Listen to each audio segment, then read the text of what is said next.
Hey, thanks for joining and welcome to AWA's first ever virtual event. Hope everyone's doing well considering the current circumstances and um, social distancing and trying to adapt to our current situation. For those who are unfamiliar with the Asian American Women Artists Association, AWA, our mission is to advance the visibility and recognition of Asian American women in the arts through exhibitions, publications, and informative website and public programs, such as this one. Thank you to the board members of AWA, including Sherry DeBoer, who's will also be presenting her work, and Diana Lee, who's spearheaded this project along with the rest of the AWA team. And for those who don't know me, I'm the current board president of AWA. This event is also co-presented by the Kearney Street Workshop. We were originally going to have this event at KSW in person, but now we adapted to our new online event. Thank you to Jason and Mihi, and I'm not sure if they're joining us virtually. And yes, they are. Some other KSW artists will be presenting alongside AWA artists. AWA and KSW are also nonprofits, and we wouldn't be able to put on this kind of program without your support. If you or your friends are interested in volunteering or donating, please let us know. You can also reach out to us via email or find us on social media. I will send everyone links via chat so you can find us. And AWA also has a membership program for artists, affiliates, and our supporters. If you're interested in signing up, you can visit us at our website or membership@awa.com. Okay, thank you. All right, can everyone, I'm assuming people can hear me because I'm not on mute. I just checked. Okay, and so before we move into the slide, Sam, we would also like to set some ground rules. As we make this transition to holding our events online during this time, we recognize that very real comments and thoughts are replicated and often intensified over the internet. And that being said, whether it's over the internet or in person, we do not tolerate any dismissive, microaggressive, hurtful, hateful, or any kind of toxic gestures or language. And we're all here to listen to the artists talk about their work, and our role is to observe and listen to each other. So to anyone who is disrespectful of anyone's time, we will give you a warning. And as the host, I also have the power to remove you from the call if necessary. If it does get to that point, we hope you are open to learning from what had happened and your own mistakes. We also want to recognize all the doctors, nurses, health workers, grocery store clerks, farmers, garbage workers, and all the essential people sustaining our livelihoods right now. And although this is a virtual call, we would not be here nor have this technology without benefiting from colonization and the unceded Ohlone land many of us live on today. We have a lot to be grateful for, and in the spirit of abundance, we hope this online event gives folks the opportunity to learn, network, connect in a safe space. So with that, we also have just a few more housekeeping items. You can look to the window with the slides where it says SlideSlam 2020 right now. And you can pin it so that it's the main window on view if it isn't already. Melanie also has the slides on her computer as a backup just in case I get disconnected from the call somehow. And Michelle will act as the timekeeper for all the artists and will give each of you a warning when you have 1 minute left. While each artist takes their turn to speak, we also ask that everyone else listen intently and stay on mute, keep their microphones muted to avoid any feedback or echoes on the sound in the background. And if you would like to leave any affirming, constructive, or endearing comments while someone is presenting, you're welcome to type it out and share it through the chat. If you want to say something out loud, please hold it until all of the artists have presented. There's 15 artists total. And we'll open it up to the end for everyone to go wild and talk over each other at the end of the video chat. And just to let you all know who are just joining us, this call is also being recorded and will be edited and uploaded to AWA's news blog. So I'm going to give it away to Melanie to introduce our invited guests. Hi, everybody. I'm Melanie Alvena. I'm the programs manager at AWA. Thank you so much for joining us today virtually. I think it's really great that we're, making space for each other and being resilient and continuing on with telling our stories and sharing our art, despite the fact that we can't be together physically. And just to jump on what Diana said, if you want to leave any comments, there is the chat if you need to find it. It's at the bottom of your screen. It should say chat. It should be between share screen and the record button if you need to find that. So just that real quick. And so I just wanted to quickly introduce some of our invited guests.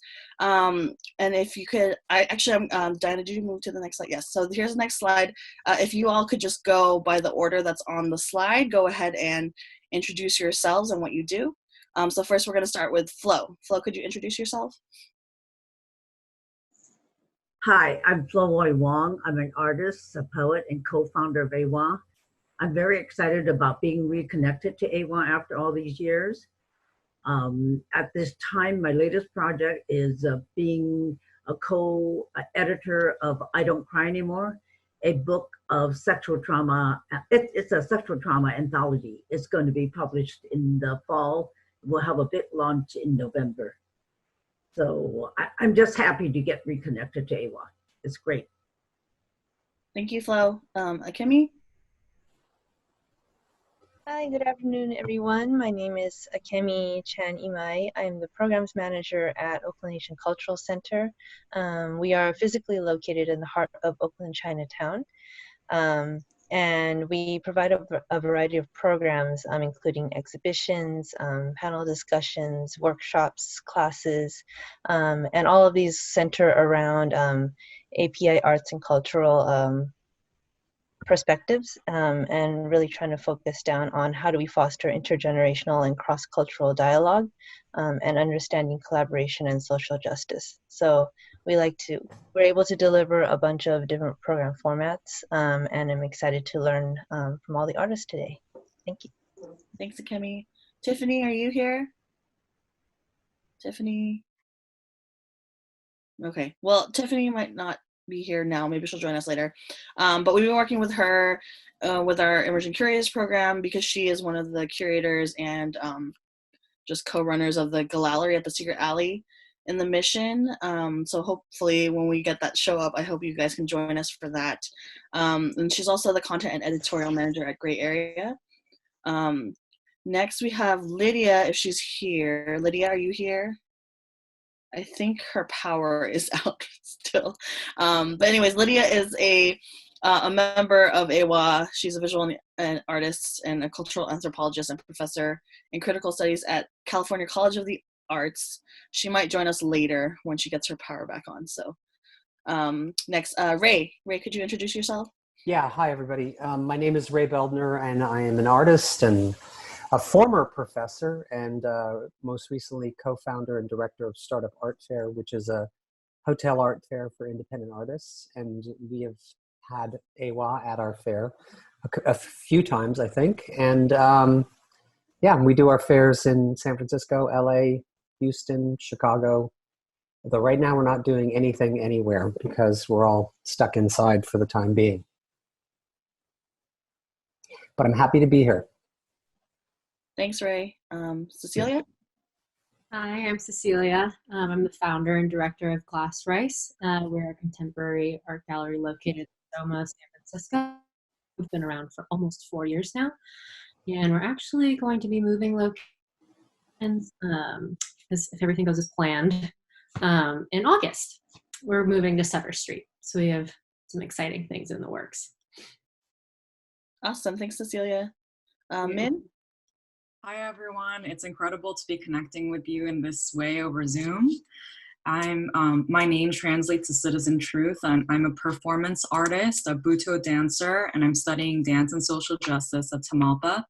And I met Diana at Counterpulse, where I've been serving for curating and commissioning artists and residents around radical, experimental, socially relevant artworks, including diasporic performance art and collaborations. Thank you. Awesome. Thank you, Min. Laura Fantoni, are you here? Yes, hi. I am a lecturer in gender and women's studies at Berkeley. The reason why I'm here is that I supported AWA for a long time. 10 years ago, I started my project, which is now a book. I don't know if you have me on video or not, but I was about to present this video, 3 events this spring. We'll see how we can do that online. And mostly I write about Nancy Hung and Flo Hoi Wang and Cynthia Tam and all the multiple generations of Asian American artists in California. And so I'm very excited to be here today and see more work and connect with all of you.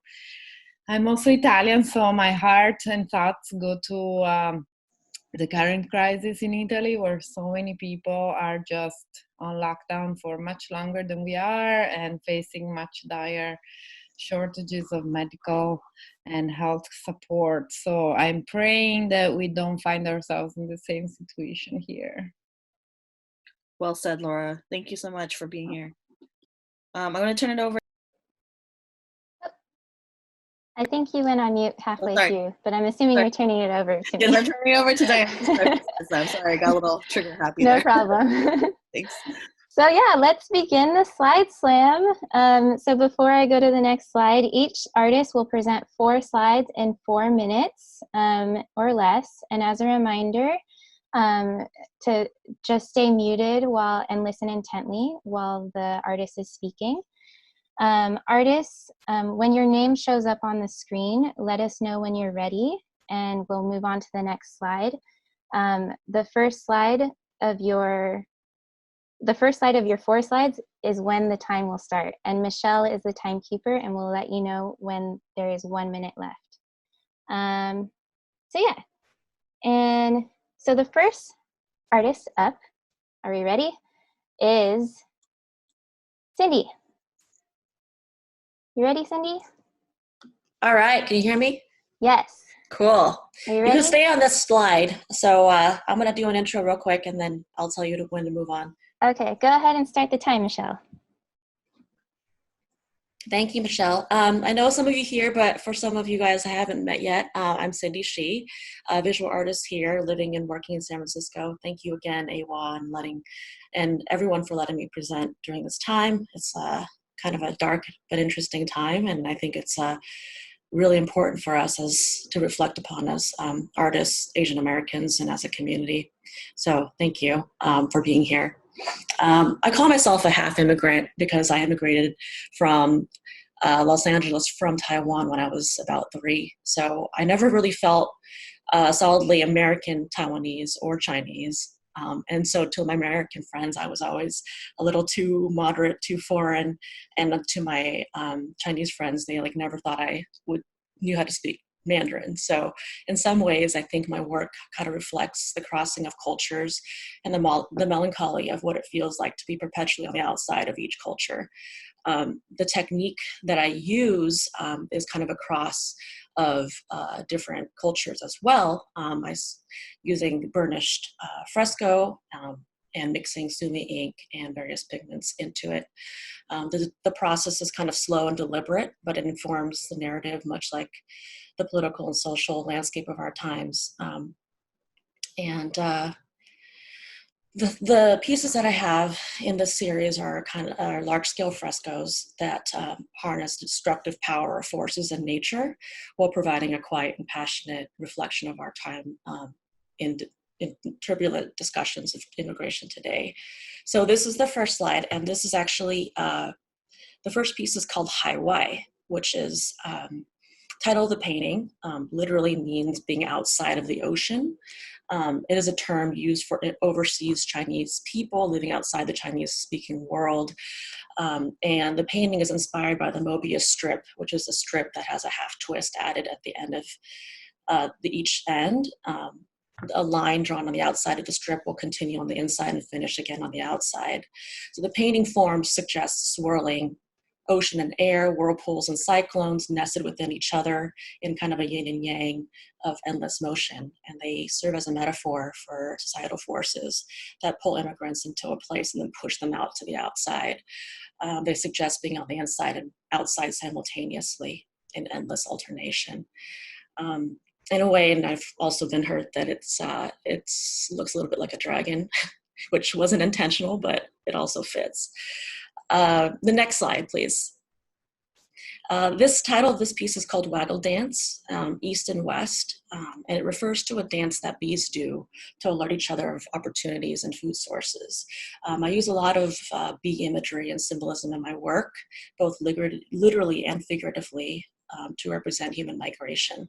I see human migration as a parallel to bee migration, as it's a force of nature that's been throughout history. In Waggle Dance East and West, I use a figure 8 to evoke the natural force of human migration. In it, the panel to the left represents the east, which shows a Chinese elm broken in half, made into a boat in order to sail to the west. The west panel depicts a Monterey cypress, referencing a migration to California while still being connected by a body of water. Again, my use of materials and techniques aims to emphasize that sharing of ideas and cultures has always been, despite what borders our current administration would like to build and what politics might be at the present. Next slide. This piece is called The Promised Land, and it's the piece that was the culminating piece in my solo in Denver last year, which was titled Wu Ji, Boundless and Infinite. And it had a series of migration stories from east to west. The show depicted large format series of panoramic scenes of human migration told through natural elements. And The Promised Land portrays the end of a transatlantic railroad on the 100-year anniversary of its completion. The scene looks toward the Golden Gate Bridge from the East Bay. If you look carefully, you'll see the little bridge there. Where the transatlantic railroad ended. In this series, I took inspiration from brush painting from the East and combined it with fresco techniques from the West. The materials as well as the motifs lend itself to emphasizing interconnectedness. The human migration, the sharing of ideas have always and always will be, while paying a subtle homage to the blood, sweat, and hard work of immigrants who built this country. Next slide. Oh, we're actually at time. Oh, okay, cool. So thank you for letting me have this opportunity, and I would love to hear all your comments and see the work from other artists. Thank you.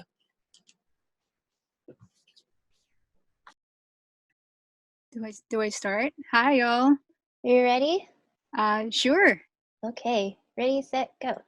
Hi, everyone. So my name's Irina, born and raised in San Francisco, a child of immigrants and a settler colonialist here on Ramaytush Ohlone land. Land acknowledgements are important to a history of renting, a site-specific 5-year-long examination of gentrification and displacement through my lens as a third-generation renter. This is the laundromat across from our family apartment where it all began, and I'll be doing laundry there tomorrow. I still live at home.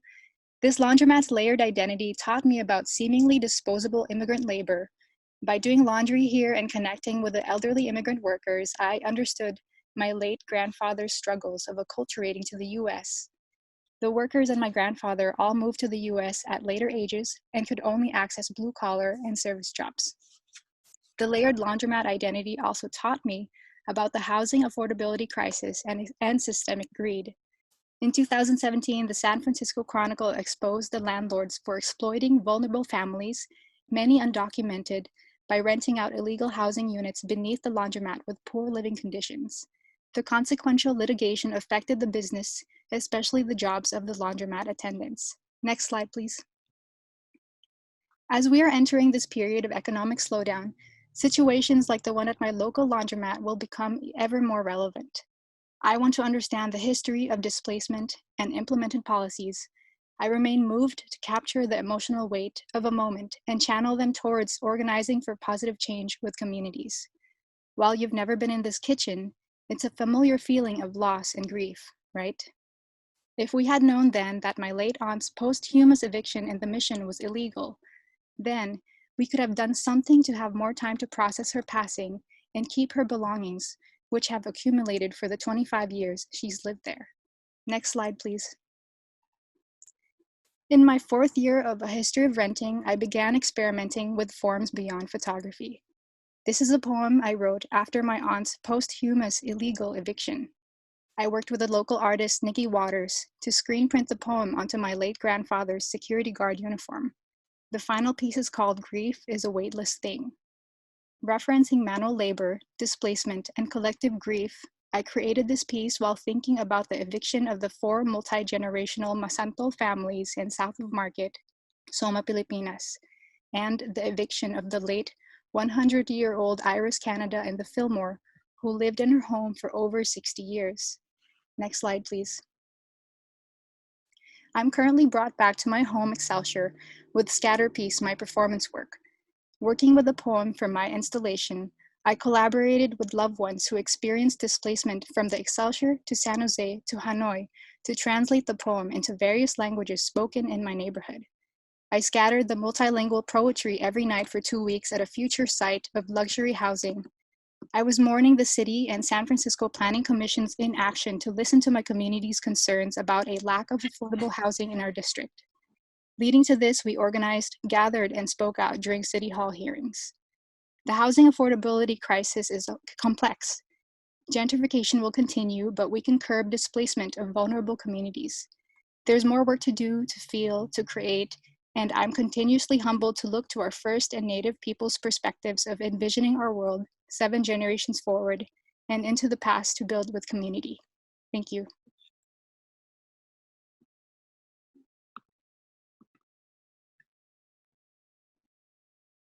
Okay, Felicia, did you want to say something before we start the video?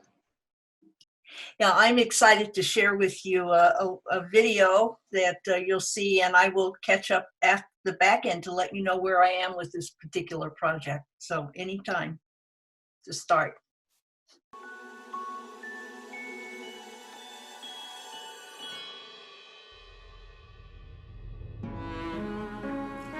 This is all I know about Shirley Chan. She was born in China on August 5th, 1915, and died in San Francisco on September 4th, 1943, just days before her wedding and honeymoon. 70 years after her death, I got a call from her brother, a friend of mine, to say he had his sister's trunk, her hope chest, with all the contents intact and untouched. He wanted to find a home for this rare and special time capsule.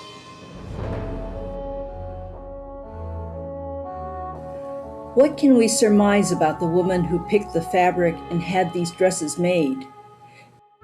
Beautiful silk lingerie, robes, linens, intricate lace handkerchiefs, even a comforter made of silk. Clearly, she was a person with refined tastes. I made some calls to historical societies on his behalf without success, and finally asked if I could take it, not knowing exactly what I was going to do with it, but understanding that this is a snapshot of a time, of a woman yet to live out her life.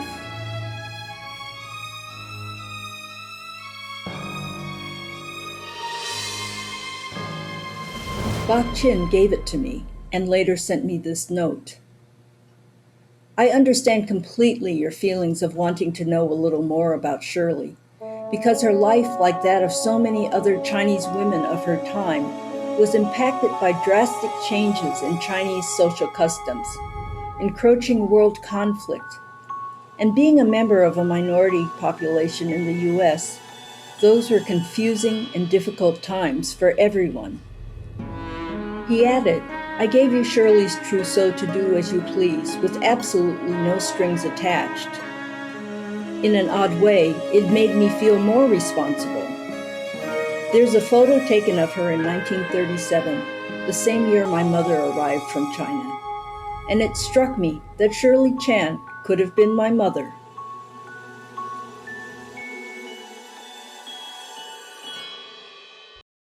Shirley died of tuberculosis at 27 in 1943, so I posited the question, had she lived, what kind of life would she have lived, and what were the norms and opportunities available to women at that time?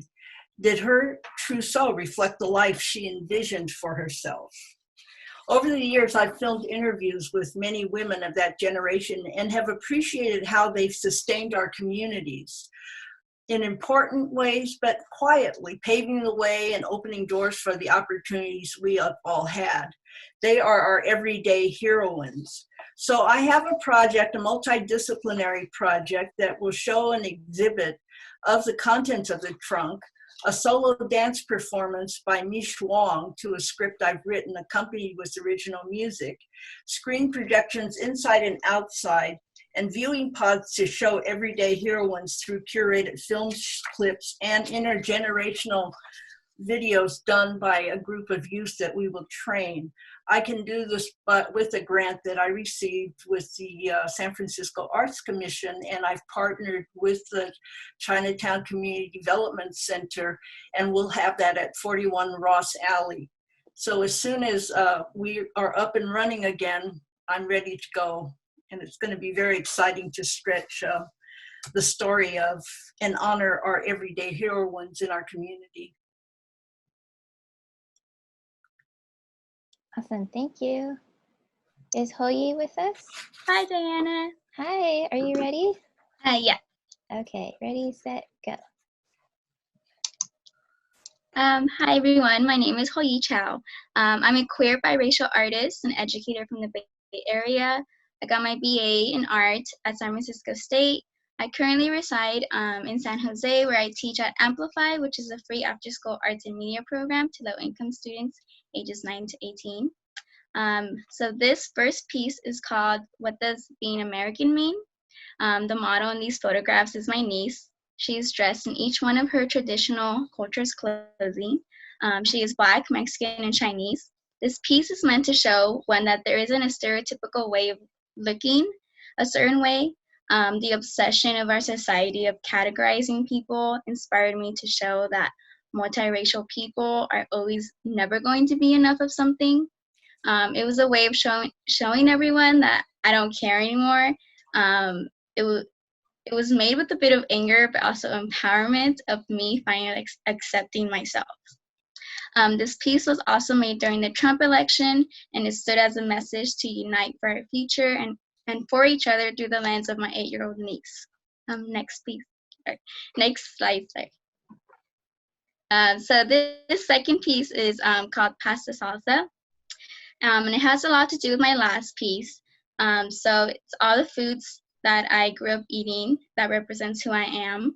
I wanted to show a self-portrait of myself through food. It's supposed to show the communion of people coming together to eat regardless of race, gender, religion, sexual preferences, etc. Food and art bring people together, and I hope that this piece would do the same as a way of saying, come have a seat at my table. Next slide, please. So this piece is called The Day Will Come When You Are Not. It's silver gelatin print.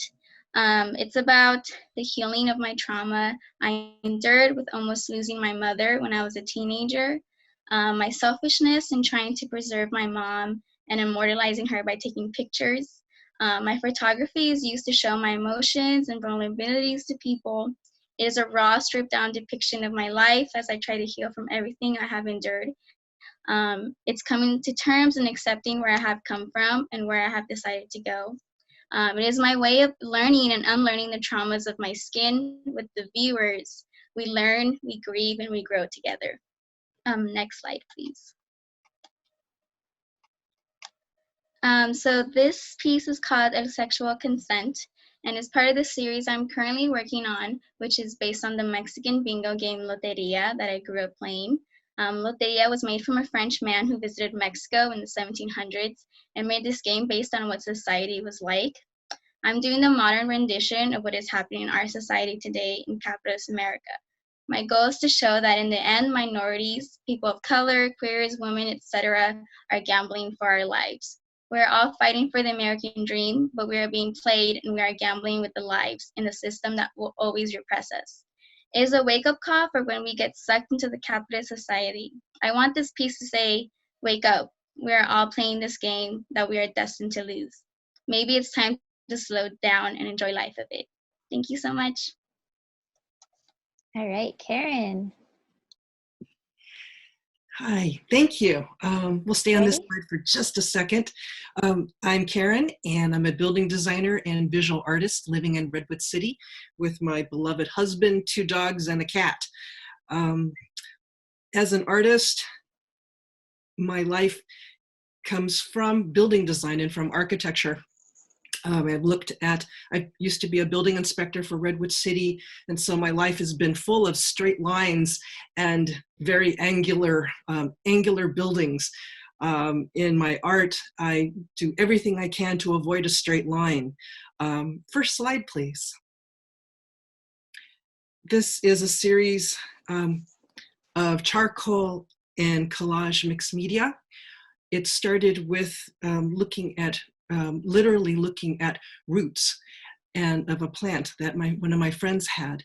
And I started drawing the roots, and it started morphing into fish bones, which was the driving force at this particular workshop I bought time into for studio time.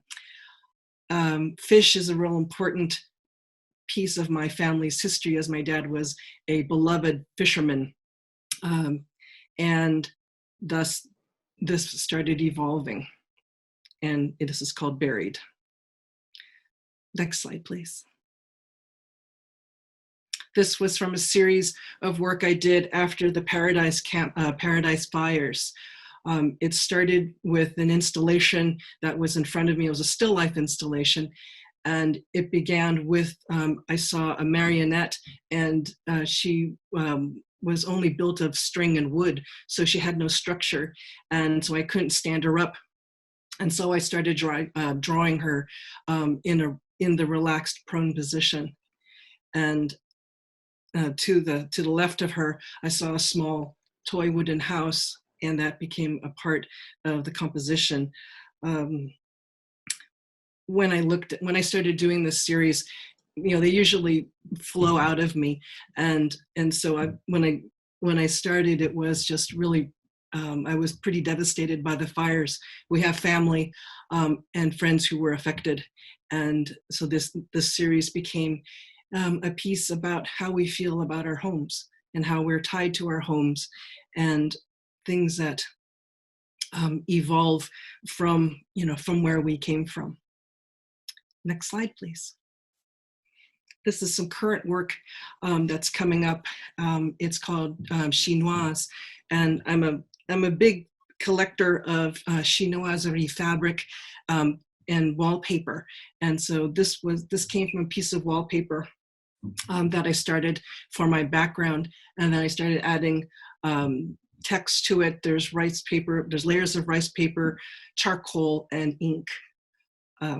I'll continue this series as I've grown in fascination with the content that's on the fabric. We typically see, beautiful Oriental, quote unquote, sceneries. We see mountains and flowers and fish and wise old men and beautiful women, and at the same time, it's still there's still pieces of the coolies that we saw, and things that are very deep and hurtful. And so I want to take a deeper look at that. And the last slide, please. I wanted to continue my monochromatic work with felting. And so this is a wet felted scarf. This is one of probably about 20 pieces that I've been working on. The size is approximately 12 inches by about 6 feet to 7 feet. It's a combination of wool, silk yarns. Many of these yarns are from my grandmother's stash that I inherited. And so I'll have pieces of her cheongsam in there. The wet felt process is, it's really fun. It's great to do in the summertime when it's nice and hot. But it's rolled, it's batted down, so the wool fibers mesh to each other. The background is habutai silk. And so that's part of my current work right now. And thank you so much for your time. All right. I'd just like to pause and let artists know to check the group chat, just because people are leaving some very affirming comments for you all, so you can read them. Next up is Kim. Also, this is Michelle. One thing, I'm actually going to send you a private chat when you have a 1 minute, so just keep your eye out for a orange pop-up instead of interrupting the flow. Cool. Thanks, Michelle. Are you ready, Kim? Yeah, can you hear me? Yes. Hi, everyone. Thank you, AWA, for having me today. My name is Kim. Go ahead and go to the first slide, Diana. I'm an interdisciplinary artist, educator, and cultural worker. The images that I'm sharing with all of you today are install shots from my most recent solo show entitled The Curved Body of a Pixel, which was held at Incline Gallery here in San Francisco and curated by Leanne Ladia. The pieces that I'll be discussing today are from my series entitled Bodiless. So this first image, installed as a 44-inch by 66-inch frame digital print against a skin-toned wall, is called Bodiless 4899. Next slide, please. Bodiless started in 2017 during a residency at Vermont Studio Center. I had collected dusters, which are these colorful, comfortable dresses worn by Filipino women and women from many other cultures. These dusters are worn at home, and for many Phil-Ams like myself, the image of dusters bring up immediate thoughts of our grandmothers, our lolas, nanais, aunties, and mothers. Dusters are associated with domesticity, with a longing for home, with sweet memories of being cared for and loved. For me, dusters symbolize a sweet, badass power that's strongly embodied by our matriarchs. During my residency in Vermont, I wore these dusters in my studio to see if I could channel the experiences that my mother and aunties and titas held so powerfully and gracefully as immigrants in a new land, in a new culture, while trying to raise their children in a country whose values were so incongruent to those that they brought with them. So as I wore these dusters, I inspected them and noticed all of the stains and tiny holes all over these vibrant frocks. They were evidence of labor, of work that I didn't notice as a child. Oil stains, tiny rips, deposits of brown and red hair dyes. As a photographer who understands that photographs wildly romanticize the immigrant experience, I had to remind myself not to idealize these marks. Women of color and immigrant women endure many forms of labor that go unseen and dismissed. Filipino women are exported all over the world to work in the care field as nurses, as nannies, and as caregivers. Their propensity to care deeply for others helps them excel at their work. But given the US's colonial and capitalist attitudes towards indigenous bodies, Filipino women are often seen as bodies for labor rather than fully humanized people. In coming to these reflections, I found parallels to the experiences I had in arts communities at the time. In many cases, my practice as an artist was celebrated for the diverse perspective that it brought to these art spaces, but because initiatives around diversity, inclusion, and equity are not yet deeply critical of the ways that white supremacy is still structurally reflected in historically white arts communities, I experienced a lot of microaggressions and other bad experiences. At this time in my early art career, I was a really colorful figure that people could see, but not fully understand or validate from my experiences as a person of color. Next slide, please. In designing this show with my curator, Leanne, we put a lot of intention in responding to the architecture of the gallery. The rich tan, brown skin tones applied to the walls remind us that while we are artists existing within frameworks of whiteness, that the work is best understood through the lenses of brown bodies. That while there is a gorgeousness that these dusters seem to have in floating through space, the dresses are most exquisite when shaped around brown bodies. Next slide, please. To touch on the process of making these images, I photographed myself in these different places wearing these dusters and edit most of the evidence of my body out of the image. In the US, we've seen so many pictures of brown bodies, but in removing my body, I'm asking folks to disrupt their tendencies to assume that we are other. I'm asking people to question the way that photographs romanticize all of our experiences and to make critical inquiries into what is in an image, what isn't, and why. Thank you, everyone, for virtually being with us today, to our guests and to my fellow artists whose work boldly continue on in this deep spirit of reflecting on our experiences as artists. And also shout out to my parents who are watching at home in Maryland. Thanks, everyone.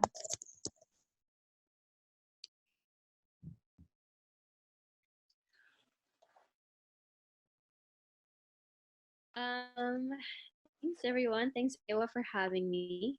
My name is Christiana Chan. I am a first generation Malaysian Indian Chinese immigrant. I grew up in the American South, North Carolina. I'm a visual artist, curator, educator, and a member of Control Shift Collective based in Oakland.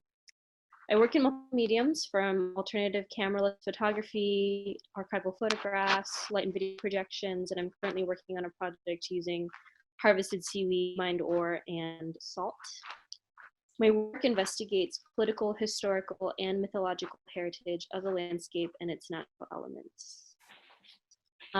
So a lot of my work has to do with water, at least this is the element that I'm exploring currently. When I first moved to California, everything in my life was really chaotic and unstable, and I kind of, it was the place I had moved to and didn't really know anyone. So I took comfort and relief in throwing my body into the cold chaos of the Pacific Ocean. And that's kind of like the inception point of my journey as an artist as well. So through this process of teaching myself how to surf, I realized it was a process that allowed me to attempt to locate myself within a landscape. The legacy of my family's relationship to the land was really convoluted. We'd moved from China to Malaysia to Canada to Arizona, like all over the place. So I always had a really difficult time identifying, I think as many people do, a single point of origin. And I realized that because of my convoluted relationship to land, I felt really drawn to water as a medium and way it could represent transitional states and fluid states of home, identity, and belonging. So a lot of my work explores this element of water as an ancient medium that holds history and memory, ancestry, and grief. So this piece that you're seeing now is from last year. It was made while I was in residence at the Growlery in San Francisco. This work I called Bodies of Water and was produced, there are 49 cyanotypes, 9 by 12. So it's about like a 7 or 8 foot tall grid depending on how you install it. But each print I visited sites where Chinese fishermen and shrimpers had lived and worked around the Bay Area. And it was kind of a way to try and connect my life to their lives through geography and through this like place where many immigrants have come through, and use the landscape to kind of support their lives and sustain themselves. So I would cast a net into water, basically trying to like catch these memories that were being held in the water. I would print the cyanotype, I would expose paper to the net and develop the print in the seawater at each site. So you get these like variations in tone and color.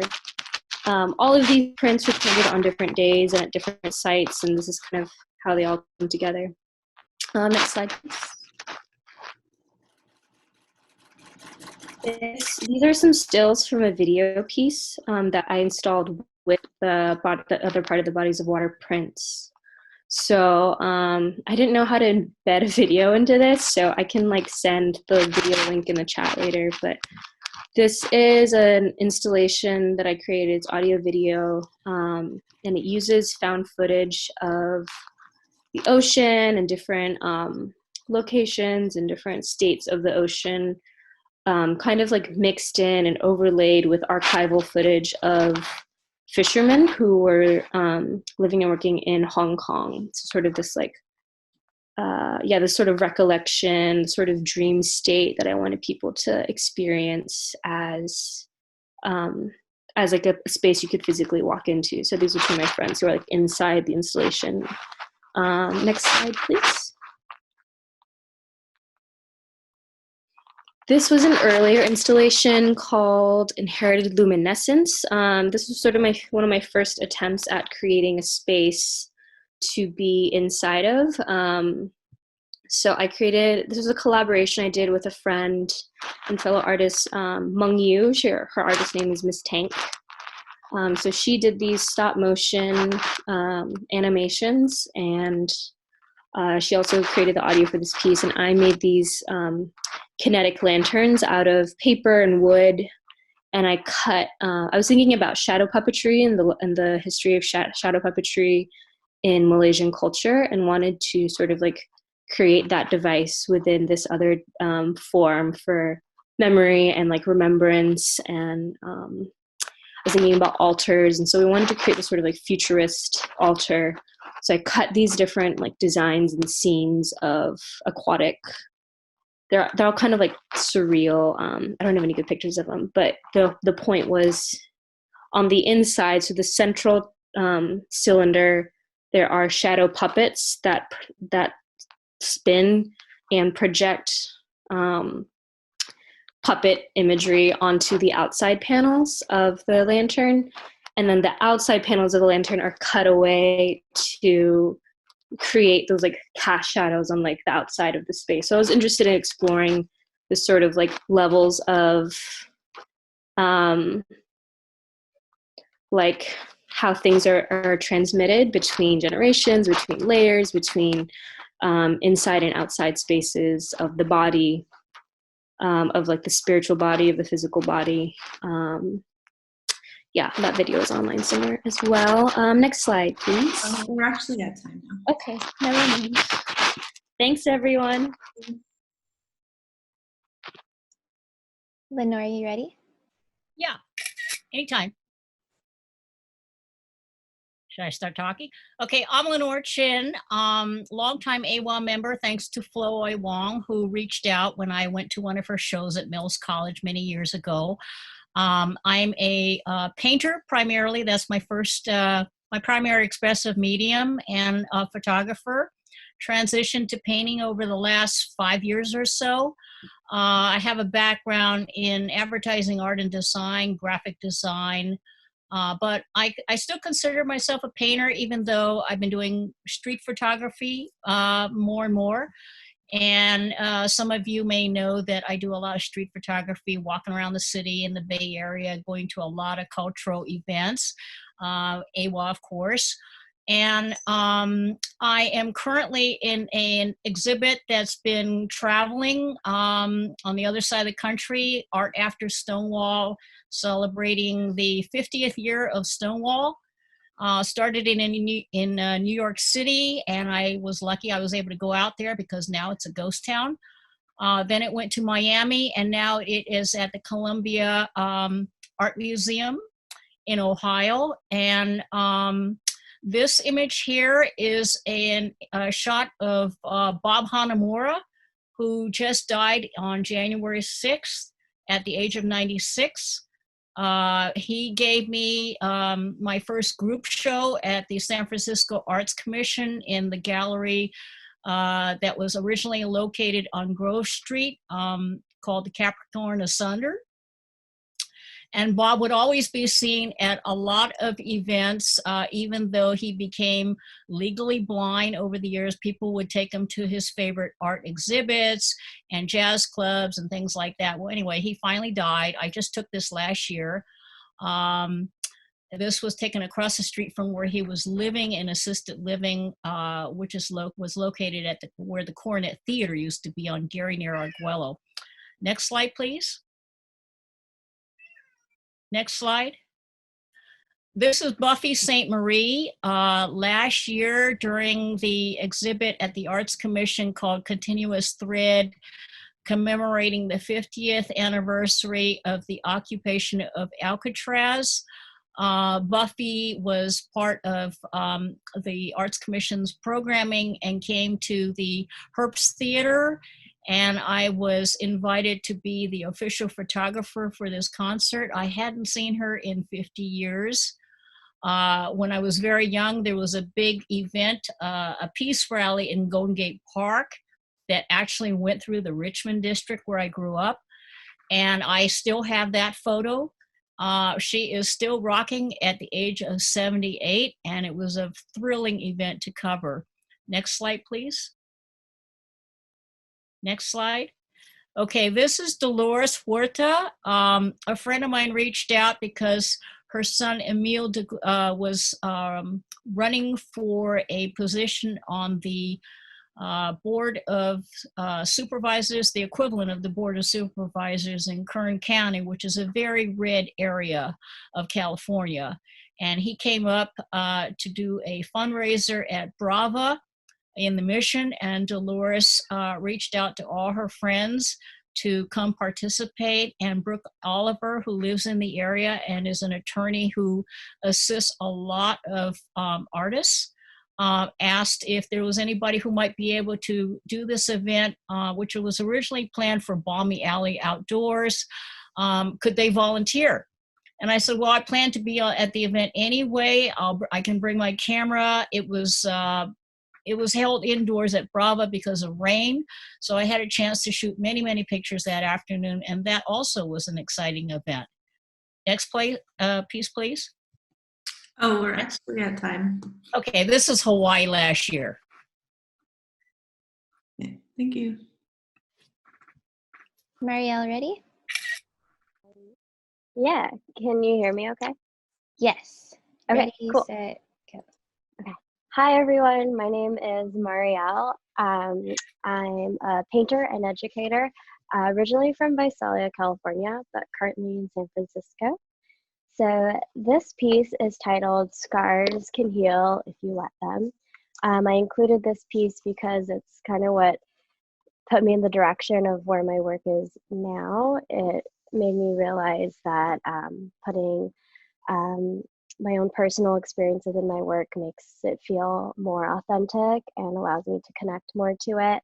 And this was done after a pretty big personal thing happened. And so this piece is all about, it's about self-healing and growing. Next slide, please. Next slide. Okay, cool. This piece is titled Under the Pomelo Tree. This piece is pretty special because it's the first one where I had my sister as my model and the subject for the painting. It was inspired by the story of the Diwata. The Diwata is a goddess in Filipino mythology. The version of the story that this piece is inspired by, she was incredibly giving, and then at the end of the story, her love was completely taken advantage of. And that really resonated with me because it reminds me so much of the strong women in my family and how giving is just second nature. But once you kind of burn the bridge, it's really hard to regain trust. So I really wanted to showcase her strength as a woman, but also hint at vulnerability that we all carry. Next slide, please. This piece is titled Blue Jean Baby. It's all about my identity as a Filipino-American artist. You can see the clear separation of the two. At the top, I'm wearing a barong, and that's a traditional Filipino clothing. And at the bottom, I'm wearing blue jeans, which, you know, it's Levi's blue jeans. So it's very traditional American culture. And I'm saying that, you know, both of those identities are part of me, but I always have this feeling of not feeling Filipino enough. And I just kind of always have this checklist in my head of, you know, what makes me Filipino. And yeah, it's just this idea of kind of just never being complete or satisfied with my identity and just kind of struggling back and forth with it. Next slide, please. So this piece is titled Filipino American. It hits on similar themes as the previous painting, but this one refers more to the relationship between other Filipinos and how that also kind of affects your relationship with your identity based on your background or your personal experience. I feel like it kind of creates a barrier and just a different attitude depending where you're born and raised. So this piece really just kind of questions that and questions that separation and its existence in general when, you know, we're all kind of just trying to figure out some way to connect to the homeland and just to better understand our culture and what it means for us. Yeah, that's it for me. Thank you for letting me be a part of this. All right, Masma? Masma, you there? Masuma? Oh, hello? I unmuted it. I didn't realize this. Great. Hi, I'm a newcomer to this art and art form. I'm a physicist, but in academia, and also a high-tech professional, and then turned artist and writer late, maybe 3 or 4 years ago. So I lived in New York, and the diasporas in New York intrigued me. Especially, we are invisible to the mainstream media. So I felt I want to capture that diaspora fabric, including the traditions and the cultures and the customs we bring to the infrastructure here. So I'll start with my video, which is not quite. I was intrigued by the diaspora fabric, but also in general about New York City. So this is about New York City. So this is the video. Can you play that?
Make a closing statement.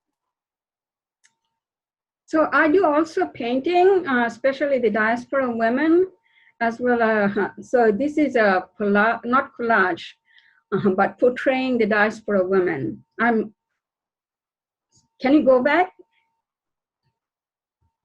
Okay, so this is a mixed media. I don't want to throw away the West products. So using the West products, I did that on canvas. Someone asked, well, what is the size? It's 16 by 20 canvas. So can you go to the next one, please? This is Maria Mirzakhani. This is my digital artwork. She was the only female mathematician, an Iranian American, who won the field medal.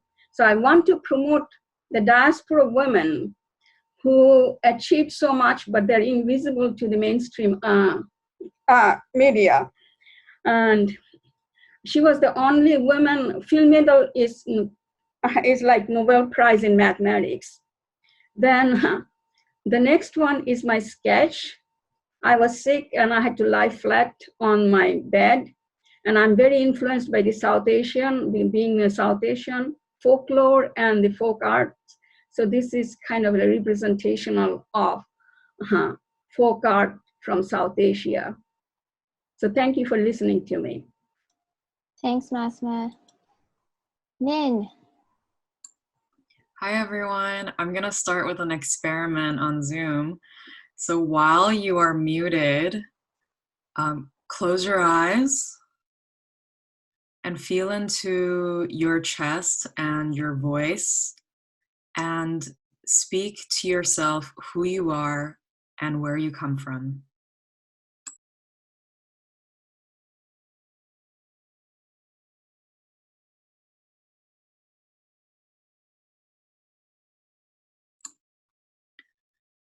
I hope that you listened to the sound of your voice and grounded yourself in your being.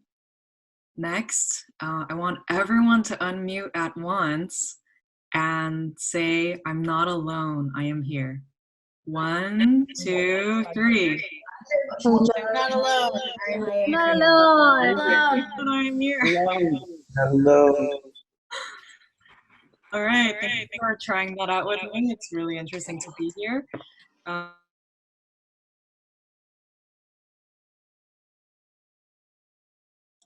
Sorry, Min, I remuted everyone. Can you unmute yourself again? Oh. Yeah, if we could add like 5 seconds for Min, thanks. Yeah, so my works explore deep connection, embodiment, and social justice. And this is, this is one of my pieces that I started when Trump had gotten elected, and it was an immersive theater piece called Sylvan Echoes. And it was based on the marginalized narratives of people whose lives were impacted by Trump. And we had people enter a museum listening to the stories of these people who belonged to a community that cared about one another. And then the museum would suddenly bust open and a guide of this community would allow you to meet the people of the community. And different actors and actresses represented the stories of the people who I interviewed and worked with. So for example, a refugee or a nurse who suddenly felt like they were experiencing hate crimes in the Castro for being gay in the Castro. And then people were invited into small gestures to help these characters in the forest. So yeah, I've always been fascinated by listening and exploring other people's stories and finding ways to engage. And then the next slide. Part of my deep interest right now is living the question of what is the dance we need for our times. And here I work with collective choreography and social games where I encourage people to explore the connectivity as well as feelings of being around many different types of bodies. And next slide. And then within the spirit of experimentation, like I've just shared with you, this was a piece where I had people text the name of a ritual that they would like to try.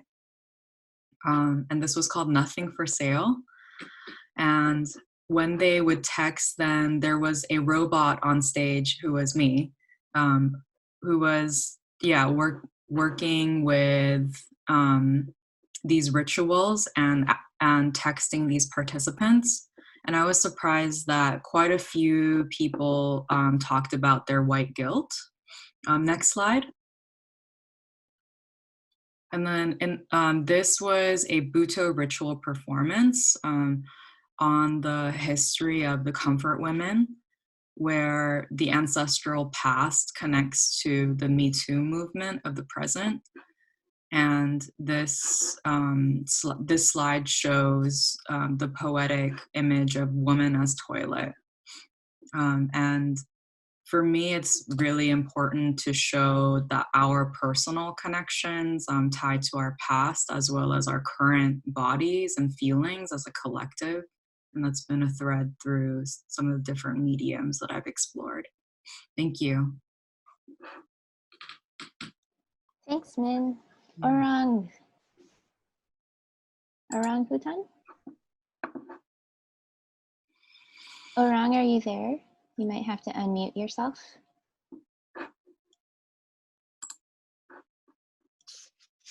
How's that? There we go.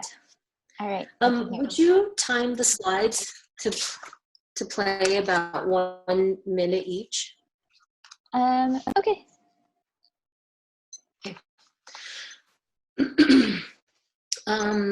Yes, I am Orang Hutan, also known as Rachel Mariam Smith, and I'm a second-year art studio MFA student at the University of California, Davis. I am a mother and an author of 3 books on beadwork under the pen name Rachel Nelson Smith. I'd like to express my gratitude to Diana and Lenore and everyone at Aiwa and Kearney Street Workshop who have brought us here together today. I am a visual artist who values ephemerality, semiotics, critical theory, psychoanalysis, and institutional critique. I currently position myself as a performance artist, researching how evolving language and hominin cognition parallel fire technology since approximately 400,000 years ago. Hominin being defined as any of a taxonomic tribe of hominids that includes recent humans together with extinct ancestral and related forms. That is to say, I facilitate live and live-streamed fire events during which visitors are invited to remain silent for the duration. Fire strikes me as most urgent at this moment, and moments since an illicit and extempore fire event that occurred one cold December night near my apartment in Davis, which called into question my ability to make fire and the reliance humans have on this element. My current concentration is on blue light and its effects, the biologic production of melatonin, the conscious, unconscious, superconscious continuum, and the possibility of viewing screens such as those encountered through the smartphone and the ones on which we are now seeing one another as highly refined form of fire. As a function of positioning myself as a post-studio and post-disciplinary artist, I generate questions, not answers. I am in unequivocal opposition to tradition, Eurocentric and gendered universality. Contained in this practice of questions is regarding what is normal and abnormal, what is permanent and impermanent, and what is known and not known, as points on a curving line, a circumference of meaning. As with midpoints on a straight line, the midpoints on the circumference of meaning offer infinite conclusions as a continuum, a complete enclosed circle of meaning. Everything is on a continuum, and the infinite definitions of everything extend well beyond any binary. I define everything as objects and ideas contained by language, such as an apple in a hand, what it is to act like a child, and epigenetics, the study of changes in organisms caused by modification of gene expression rather than alteration to the genetic code itself, and most urgently and succinctly, what weight fire has to bear on humanity. Everything considered normal and permanent is primary and is questioned, specifically the notion that practice makes permanent. Every moment is a space for discourse, for a claim, a prayer, a meditation. However you consider it, the moment is an opportunity to learn, shift meaning, and relearn. Consider a practice you have learned in your life, which you later learned again. I ask questions and attempt to facilitate the practice of questioning in the viewer and in you. Thank you. I look forward to hearing your comments. Great, thank you. Okay, so to present for Reiko is Sherry. Sherry, are you there? Hear me now? Yes. Okay, I unplugged my headphones. Sorry about that. Okay, so Reiko asked me to present for her film project, Sansei Granddaughter's Journey. So if you could just hold it, there for a second. I'm just going to talk a bit. So the clip you're going to see is the first 2 minutes of the 30-minute film. It will explain the reason for our journey to Manzanar. And I am one of the 5 artists that are in this picture here, who are featured in the film. So as an intro to the film and our journey, the whole project started in 2018 when Naomi Judy Shintani contacted several of us, Japanese-American artists, all connected through AWA, by the way, because she was thinking of going to the annual pilgrimage in Owens Valley in Southern California and was wondering if any of us had been there or wanted to go along with her. So quickly, it turned into a 5-artist road trip in Reiko's van, and then came planning a group art project, a ritual, then a video, and then asking our dedicated videographer, Pat, to come along. And then in post-production, Reiko took it way beyond just documenting our road trip and included historical context and much more. So if you can run the clip now, and then I'll talk a bit afterwards.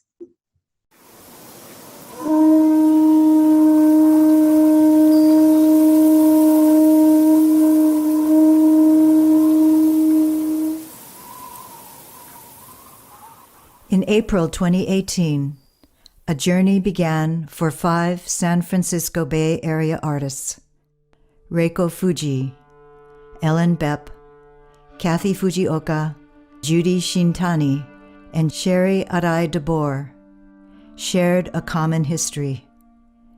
Their relatives were unjustly imprisoned in American concentration camps during World War II. These included Topaz Camp in Utah, Heart Mountain Camp in Wyoming, Gila River Camp in Arizona, Amachi Camp in Colorado, Crystal City Family Camp in Texas, Lordsburg Camp in New Mexico, and Tule Lake and Manzanar camps in California. This particular journey to the Manzanar camp transported the artists deeper into their families' roots, to imagine a time when their relatives were sent to desolate areas of the country. The artists sought to dig deeper beneath the layers, to reveal more about this unjust history that connected them, as they discovered unexpected insights and unique shared experiences. These Sansei, or third-generation Japanese artists, came together as daughters and granddaughters, open, seeking, with a desire to honor their ancestors who had endured the World War II incarceration. Okay, so last year we had 2 public screenings of the preview version of the film. The second screening was at the Presidio in conjunction with the powerful traveling exhibition, Then They Came For Me. The audience engagement was super gratifying, and we received some really good constructive feedback. And now, thanks to amazing film editor, Callan Nishimoto, a whole new section about each of our art practices has been added. He added images of our artwork and taught us how to do a proper reading of our own script as voiceover. And the new section expands the story of our journey as artists and how we share our story through the lens of artists and descendants of those unjustly incarcerated. So the film is in its very final editing phase. Reiko has submitted it to the Silicon Valley Asian Pacific Film Fest, and we hope to submit it to other festivals and hold screenings in the not too far future. Thanks. Okay, so I'm up next. This is Sherry again. and now showing very different series of my work. So my artwork during the past couple years has taken a couple different paths. One is related to the telling of my family's history and experiences since being in the US in the early 1900s. But by being a part of Sanse Granddaughter's journey, I've learned so much from the 4 other artists, Pat, the videographer, and Callan, the editor, and I feel like I've grown a stronger voice, literally. By exploring my family's personal stories, I've come to see them in the larger context of world events and contemporary issues, especially their exclusion and incarceration, and I feel a sense of personal responsibility to share these stories. So the other path I've taken includes 4 works I'm showing today. This series, loosely called Origins, explores structures and patterns in the natural world, from microscopic views of slime mold and chemical patterns in water, which is shown here. Next slide, please. These works are small. They are 6 inches wide by 9 inches high, mostly etching, some combined with monotype and watercolor. This is fractals and patterns of water drops. And next slide, please. To cyanobacteria, the flow of water rays, and new plant life, including, the series includes exploring the more sublime, calming, and reflecting qualities of water. These etchings are products of apparently the more obsessive side of me and my seeking to find beauty and wonder in the everyday.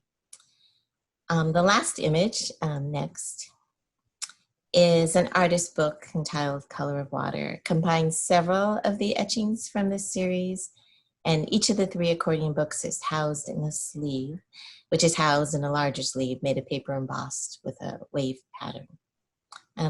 While these 2 different paths of my work may seem like very disparate subject matter, in the larger picture of my work, I think they overlap and borrow from each other as I continue to build a collection of symbols that speak to time, values, adaptability, wonder, and strength. Thank you, and kudos to Diana for making arrangements for all this to happen and carry on. Thanks. Thanks, Sherry. Last is Vasudha. Hi, everyone. Just a quick check. Can you hear me? Diana? Yes, I can hear you. Okay. Thank you so much for the opportunity to present my work, and it was it's been a strange month and series of events considering this global pandemic, and I do really appreciate everyone at AWA for making this happen. This is like the first time I'm actually connected to the arts community after a month and a half, because I've been in India visiting friends and family, and now I can't leave because of the travel ban. So just a quick update about me. I'm an interdisciplinary artist from India, and I currently live in the Bay. My work explores the complexities of identity, domesticity, and gender through conceptual photographs, sculptural elements, and performance pieces. My work is very much within the context of the Indian diaspora, where I narrativize the displacement and isolation of being an outsider in one's own home. I'm interested in ideas of otherness and sort of getting one another to question their internalized patriarchal constructs. So this portrait is from a body of work titled Menstruation, and this piece is called Menstrual Bindi. The size is 33 by 46 inches. And this body of work explores the isolation and shame that I experienced while being on my period. And yeah, I am very interested in the way that taboos create restrictions and movement within the domestic space. So this body of work has photo installations, a performance piece, and an installation with my tampons. Could you move to the next slide? This is a portrait of myself and the co-founder of my collective, Natasha Kohli. We are the co-founders of Jaga, which is a collective for South Asian artists in the Bay Area. Our goal is to uncover complex narratives rooted within the South Asian subcontinent, because a lot of time when we say South Asia, the most common misconception is, oh, Southeast Asia, but it takes away from other parts of South Asia like Afghanistan, Pakistan, Bhutan, Nepal, Bangladesh, and the goal of our collective is to amplify voices of artists from these regions as well. Thanks to the grant from AWA, we were able to put together our first show last year in May 2019 at the MCCLA, and we were really stunned and amazed and in incredible gratitude for the amount of people that showed up, and just the community that we ourselves were stunned to witness in such a intimate, private space. So I am really grateful for that opportunity and would love to connect with other artists who are from the South Asian subcontinent in the Bay. Could you move to the next slide? This is a body of work titled Kuti, the youngest one. It is about my relationship with my grandparents. My grandparents are from a small town in India called Madurai, and I had migrated to Nigeria when I was 3, and I would visit them only on occasional summers and winters. So this body of work sort of explores the relationship I have with them. These are portraits of me, my mother, and my father in our ancestral home with objects that belong to both my grandparents. You can see more of my work on my website. Could you move to the next slide? So this is the email that I received from my lawyer the day that I received the visa. I'm a non-residential immigrant, so the status that I applied for was the O1 visa, which is the alien with extraordinary abilities, and that is my title according to the United States Immigration Services. And in a time of such a global pandemic, I can't help but question what that means and who gets to move and what passports have more strength than others, and how are citizenships impacted when people with stronger passports move through borders with freedom, and some of us have to apply for visas, face rejections, and excruciating immigration processes to be considered as worthy of occupying space. And this is something that I am exploring through this new body of work about immigration that I would hope to collaborate with more folks when I get back to the Bay. I'm not sure how much time I have left, but I just wanted to wrap by saying that I'm incredibly grateful for this opportunity, and my heart is with everyone that is going through shelter in place or an isolation, and with Laura specifically with the people in Italy. And I hope that we come out stronger from this. So thank you so much. All right, so that's all of our artists. Thank you all so much for coming. I feel like with the limitations of video chat, I feel like it went pretty smoothly. If you are leaving the video chat, there will be like a thumbs up or thumbs down kind of feedback form that pops up when you leave the chat. You can also leave us comments and feedback on how this went by sending an email to info@awa.net, so info@aawaa.net. And in just a couple seconds, I'm also going to unmute everyone to open it up for comments. And in the spirit of Min's performative presentation, as I unmute everyone, please respond with a one-word reaction at the same time of how you're feeling. Okay, unmuting now. That's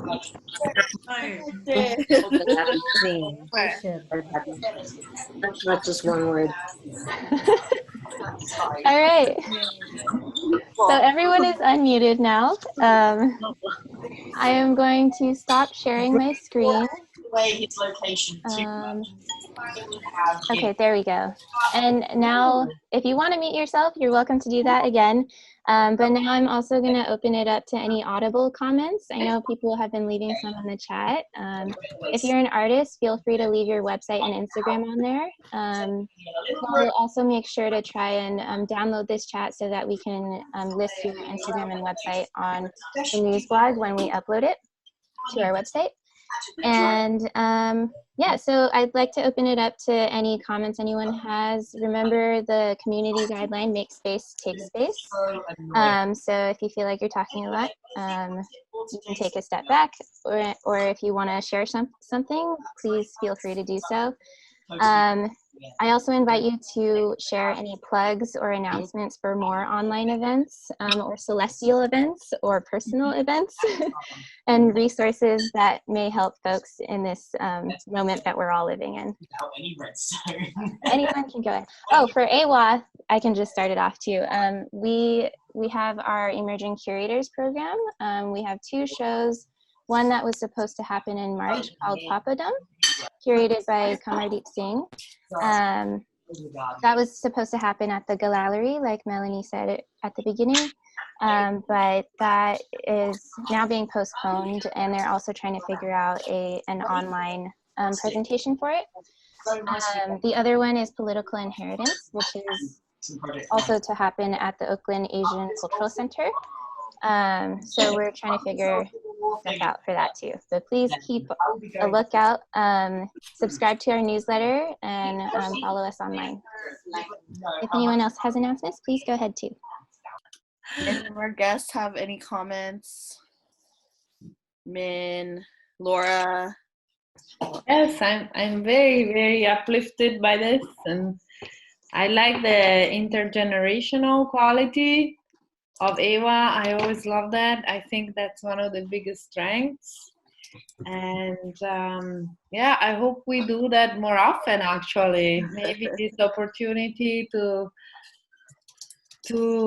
give now we have to look at screens all the time. Why not looking more at artists and what they do? I think this could be a great opportunity. And finally, I'm still hoping that the events on April 9 and April 26, I was gonna invite Nancy home, and I hope to be able to invite all of you online. So I will follow up with Diana and Shari if we have something similar going on next month. Cool. Thanks, Laura. Thank you. Yeah, I want to echo the same sentiment of so I've been this whole past week stuck in a series of Zoom meetings for work and also my other nonprofit I volunteer for.